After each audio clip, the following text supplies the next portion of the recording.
It's time now for Police on the Scene with the Crime Prevention Lean. With your host, Police Officer and National Crime Prevention Professional, J.D. Dine.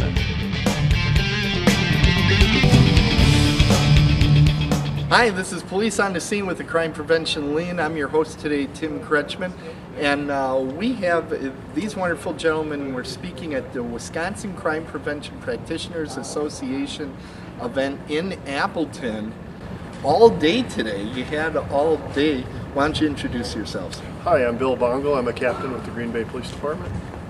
I'm Andy Fisher. I'm a retired superintendent from Merseyside in the UK.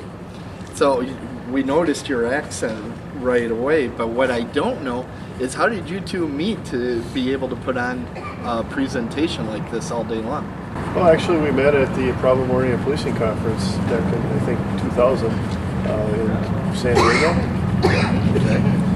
And we saw Bill and his partner Steve Scully's presentation into street sweeping Broadway style, and it just blew us away. It was absolutely superb. So the following year we invited them to come and speak at the National Problem Oriented Policing Conference in the UK, and they were a great hit there, and we've been good friends ever since.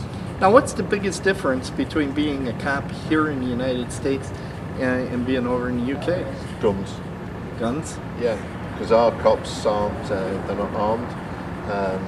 Very few of them are. We have a few armed response vehicles, but the vast majority of them aren't armed.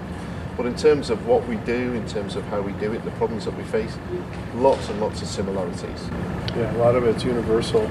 We're dealing with public drunkenness, people misbehaving, youth crimes, property crimes, all those sorts of things are sort of universal. So it's just always very interesting to hear strategies coming from an outside perspective or from a different place, and it often rings a bell with us and makes us think, why didn't I think of that? Now, I heard you guys talking about crime prevention, but you kept talking about customers. Who are your customers? What are you talking about? The customers are the citizens that we serve, and this really is kind of a resurgence of appeals principles of, why were the police initially created, and that was to prevent crime. And so we view the citizen as our customer. And so we are realizing now that the better service that we provide has outstanding effects in terms of the trust and the confidence that people have in the police, and that results in them sharing more information with us and making our job easier. Okay. Now, what is something that you see that a lot of police departments, that it would be a quick hit, something that they could do to improve their customer service to the citizens that maybe they don't all know about or that they haven't implemented yet? I think there's a few simple things that they can do. If you look at what the customers out there ask for, they ask for the police to be visible, they ask for them to be accessible, to engage with them, and to display the right attitude as well. So even when they're in difficult situations, there's a whole lot of evidence that shows from current research that the police can deliver bad messages. You can give somebody a citation for a speeding offence, you can give somebody a citation for a parking offence. If you do so with the right attitude, and you do so where you follow the rules, that you trust, that you're doing it with a great deal of trust and empathy, then actually those citizens will accept the bad news, and it does have a really positive impact on the level of legitimacy that the police have.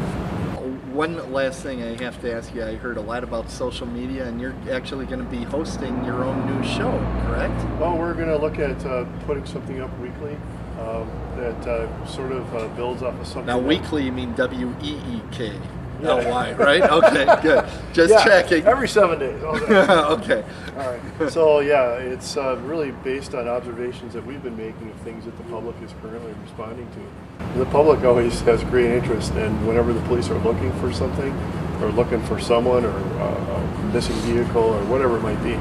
And so we realized that generates a lot of interest, and frankly, it's because the public wants to help us. So we're going to introduce a new sort of a quirky little program that will feature some people who are wanted, and we're going to do it once a week, and we're hoping that it'll drive people back, and then we'll give them some feedback on how it panned out. Okay, and they can go to the website that'll be on the bottom of the screen here. Sure. Okay. Fantastic. thanks so much, and thanks for spending all the time and standing in this direct sunlight here and squinting at each other. But thank you very much for joining us here on Police on the Scene. You're very welcome. Thank you. Bye, everybody.